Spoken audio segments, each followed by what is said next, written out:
안녕하세요. 새벽에 만나 시간에 함께하는 성태동 목사입니다. 오늘도 하나님의 말씀을 먹고 하나님의 말씀으로 살아가는 복된 하루가 되시기를 바랍니다. 먼저 기도하겠습니다. 하나님 아버지, 하나님의 말씀을 먹습니다.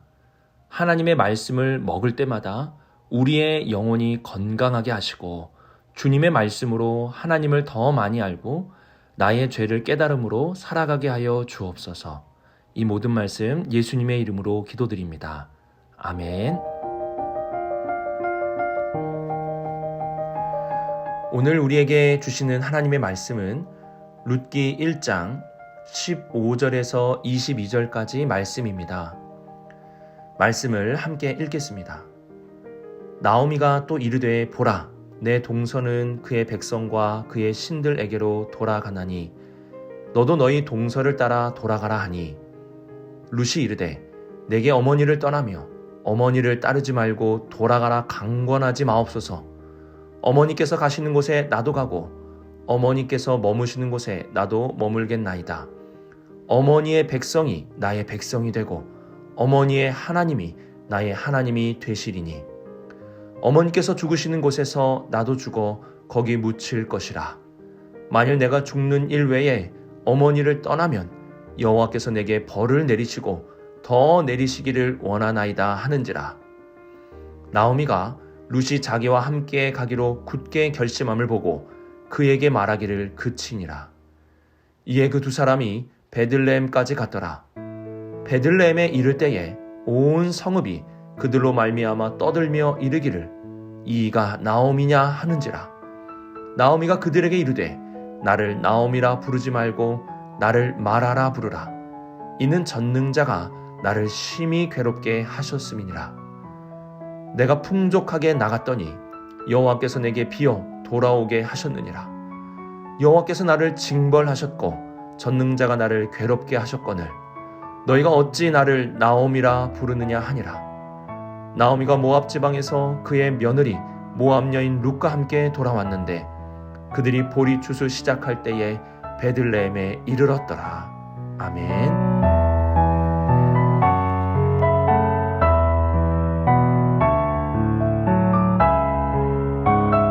15절 말씀을 보면 나오미는 돌아가라는 말을 반복해서 말하고 있는 것을 볼 수가 있습니다. 내 동서도 그의 신들에게로 돌아가나니 너도 너희 동서를 따라 돌아가라. 모든 것을 잃은 나오미는 룻에게 자신을 따라오지 말고 고향으로 돌아가라고 말합니다.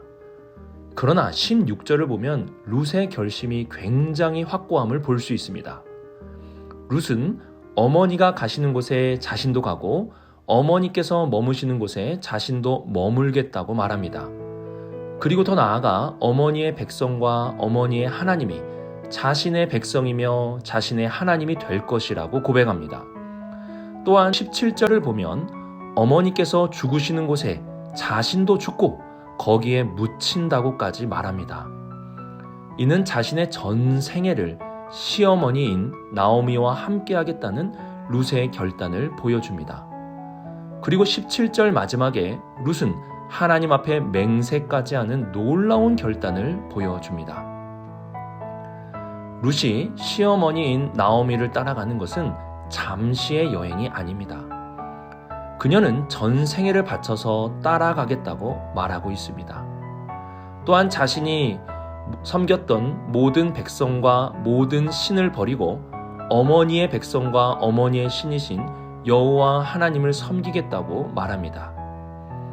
많은 학자들은 이러한 룻의 모습을 진정한 개종이라고 말합니다.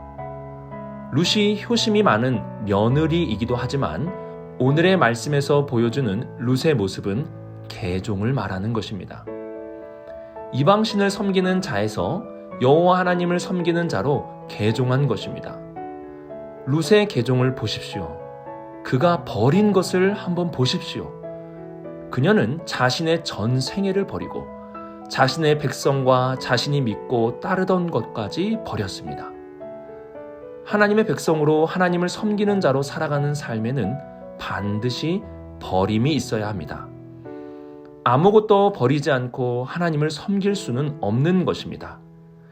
내 욕심을 가지고 내가 믿고 살아가는 우상들을 가슴에 품고 하나님을 섬길 수는 없는 것입니다. 룻의 모습을 보면서 우리는 스스로 질문해 보아야 합니다. 나는 하나님의 백성으로서 무엇을 버리며 살고 있습니까? 아직 내 안에 버려야 할 것들이 많이 남아있지는 않습니까? 오늘의 말씀을 통해 내 자신을 돌아볼 수 있기를 바랍니다.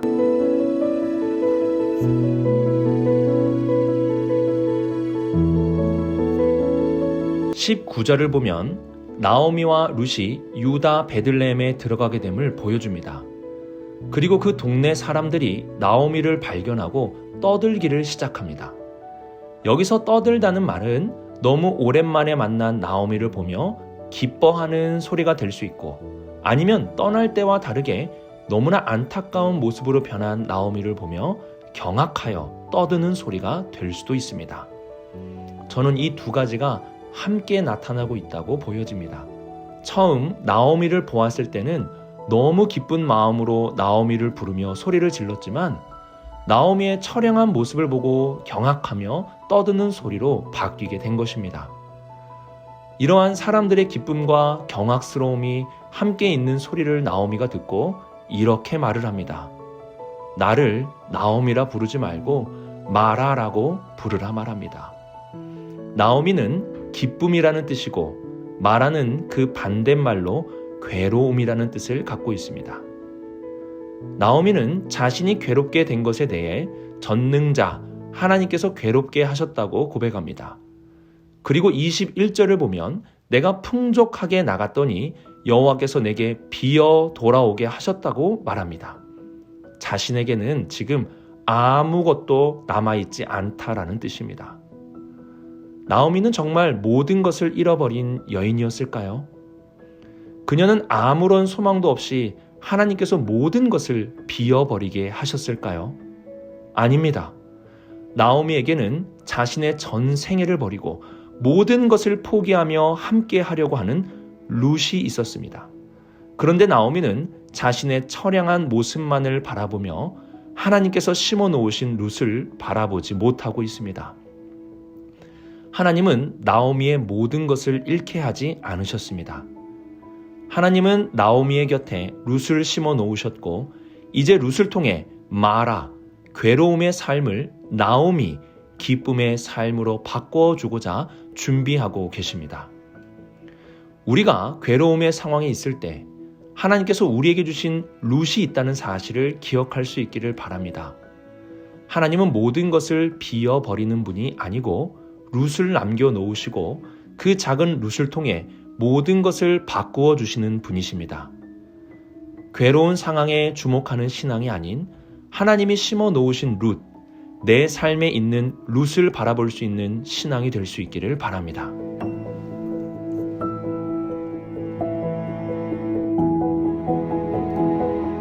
룻은 모든 것을 포기하고 나오미를 따라갑니다. 나오미는 아무런 소망이 없는 과부요 빈털터리 여인입니다. 그럼에도 룻이 나오미를 따라가고자 한 것은 앞선 8절에 나오듯이 나오미를 향하여 헤세드를 행하였기 때문입니다. 헤세드를 행하는 자는 손해를 볼 수밖에 없습니다. 룻과 같이 전적으로 헤세드를 베푸는 사람은 바보이며 모든 것을 잃어버리는 사람이 될 수도 있습니다. 하지만 앞으로 룻기는 룻이 헤세드를 베풀므로 그에게 하나님의 헤세드가 가득하게 될 것을 우리들에게 알려줍니다. 우리가 룻과 같이 헤세드를 베풀 수 있는 이유는 그 헤세드를 손해가 되지 않고 잃어버림이 되지 않고 더 크고 놀라운 헤세드로 채워주시는 하나님이 계시기 때문입니다. 룻과 같이 헤세드를 베푸는 삶을 사십시오. 그리하면 하나님께서 더 놀라운 헤세드를 우리들에게 베풀어 주실 것입니다. 우리는 오늘의 말씀을 묵상하며 하나님을 믿는다는 것은 포기함이 있다는 사실을 기억해야 합니다. 포기함이 없는 신앙은 무언가 잘못되고 있는 것입니다. 이와 함께 삶의 괴로움으로 인하여 하나님께서 심어 놓으신 내 삶의 룻을 발견할 수 있기를 바랍니다. 하나님은 모든 것을 잃게 하는 분이 아니라 작은 것을 심으시고 그 작은 것을 통해 놀라운 일을 이루시는 분이십니다. 마지막으로 우리는 헤세드를 베푸는 삶을 살아가야 합니다. 우리가 헤세드를 베풀면 하나님께서 더 놀라운 헤세드로 우리의 삶을 채워주실 것입니다. 기도하겠습니다. 사랑이 많으신 하나님 아버지, 주님을 따른다고 하며 포기하지 않는 내 자신을 회개합니다. 내 욕심, 내 생각, 내 고집을 다 버리고 주님을 따라가게 하여 주옵소서. 또한 괴로움으로 불평하는 삶이 아니라 내 주변에 하나님이 주신 룻을 발견하는 삶을 살아가게 하여 주옵소서. 오늘도 주님의 말씀을 통해 우리가 하나님의 헤세드를 베풀며 살아가게 하여 주옵소서. 그래서 우리 모든 성도들의 삶이 하나님의 헤세드로 가득한 삶이 되게 하여 주옵소서. 이 모든 말씀 예수님의 이름으로 기도드립니다. 아멘.